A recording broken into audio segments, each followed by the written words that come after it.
மொழியானது இயற்றமிழ், இசைத்தமிழ், நாடகத்தமிழ் என்று 3 பெரும்பகுதியை உடையது. இதில் நாடகக்கலை என்பது உலக நிகழ்ச்சிகளை காட்டும் கண்ணாடியாகும். ஒரு நாட்டின் கடந்த காலம், நிகழ்காலம், எதிர்காலம் ஆகியவற்றை தன் அகத்தே காட்டுவதால் இதற்கு நாடகம் என பெயர் வந்தது. பசுவிற்காக நீதி வழங்கிய மனுநீதி சோழன் கதையை நாடக வடிவில் காட்சிப்படுத்த இதோ உங்கள் முன்னே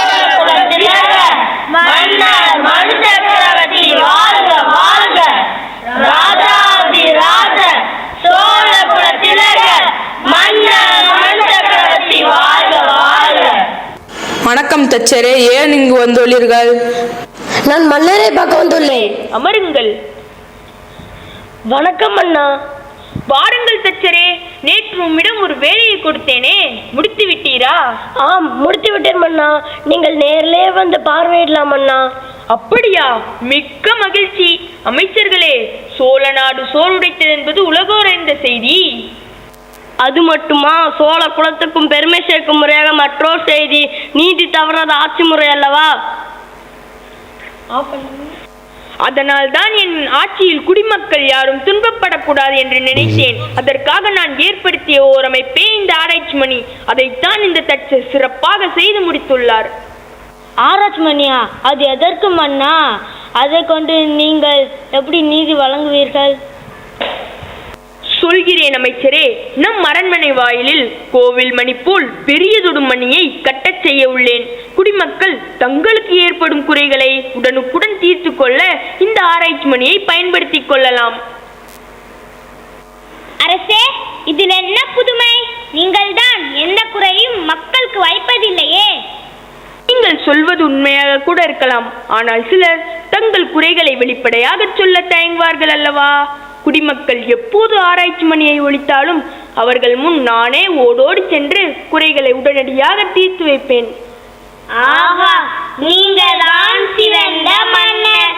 இவ்வுலகம் உள்ளவரே உங்கள் புகழ் ஓங்கும். நான் விடை பெறுகிறேன் மன்னா. சென்று வாருங்கள் தச்சரே. மன்னர் மனா, கலையும் கல்வியும் கற்கச் சென்ற நம் இளவரசர் அரண்மனைக்கு வந்து கொண்டிருக்கிறார். அப்படியா? எங்கே என் மகன்? தந்தையே, தாயே, தங்களை வணங்குகிறேன். என் அன்பு மகனே, வருக வருக. மகனே, உன்னை கண்டு எத்தனை நாட்கள் ஆகிவிட்டது. நீ இல்லாத நாட்கள் எங்கள் வாழ்க்கையே வெறுமையாகிவிட்டது. மகனே, வெகு நேரம் பயணித்த களைப்பு உன் முகத்திலேயே தெரிகிறது. சற்று நேரம் சென்று ஓய்வெடுத்துக்கொள். இல்லை தந்தையே, என் நண்பர்களை பார்த்து வெகு நாட்கள் ஆகிவிட்டது.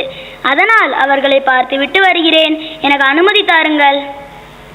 அப்படியா? சரி, சென்று வா. ஆனால் நீ தேர்வு செல்லும் போது மிகவும் கவனமுடன் செல்ல வேண்டும். அப்படியே ஆகட்டும். சில நாட்களாக ஆராய்ச்சி மணியின் வழக்கம் போல் அமைச்சர்கள் சூழ மன்னர் அமர்ந்திருக்கிறார். அப்போது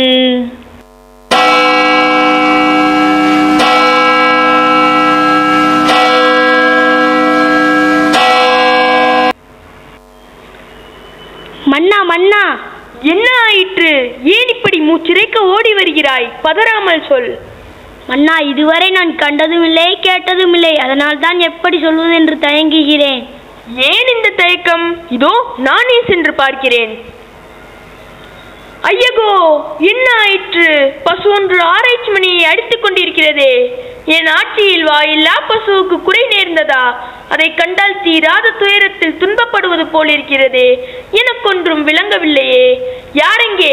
உடனே சென்று அந்த பசுவுக்கு ஏற்பட்ட இன்னலை அறிந்து வாருங்கள். உத்தரவு மன்னா.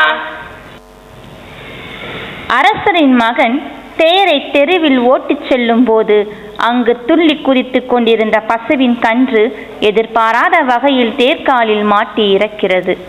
தன் கன்றை காணாது தேடி அலைந்த பசு அதன் இறந்த உடலை கண்டு கண்ணீர் விடுகிறது.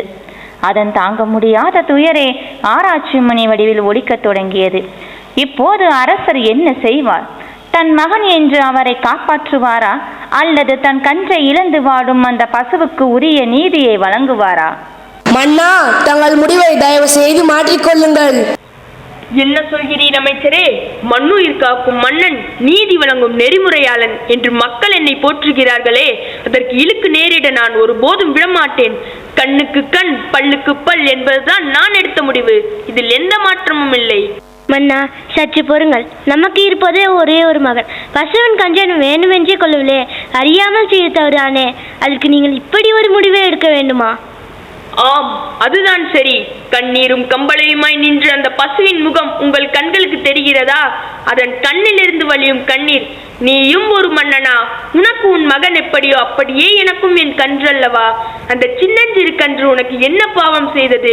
கன்றை இழந்து தவிக்கும் எனக்கு யார் ஆறுதல் சொல்வார் என்று என்னை கேட்பது போல் இருக்கிறதே. என் முடிவிலிருந்து சற்றும் பின்வாங்க மாட்டேன். அரசே, மீண்டும் தங்களை பணிந்து கேட்கிறேன். நம் மகனைக்குள் எண்ணத்தை விட்டு விடுங்கள். போதும் அரசியே, நிறுத்து.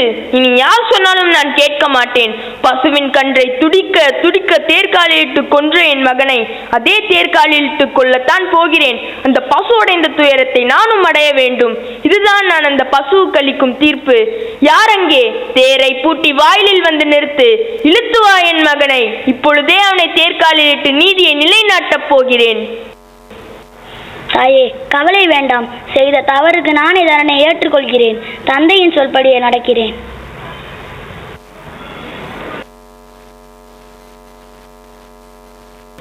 மனுமன்னா, நிறுத்து.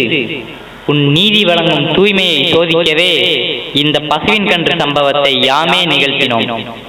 எனது சோதனையில் நீ வெற்றி பெற்று விட்டாய். நீதி வழங்கும் உன் சிறப்பை இந்த உலகம் உள்ளவரை நினைத்து உன் புகழ் என்றென்றும் நிலைத்திருக்கும். இன்று முதல் மனுநீதி சோழன் என்றே இந்த உலகம் உன்னை அழைக்கும். வாழ்க பல்லாண்டு. Mesmerized us with your acting skills. Thank you, students.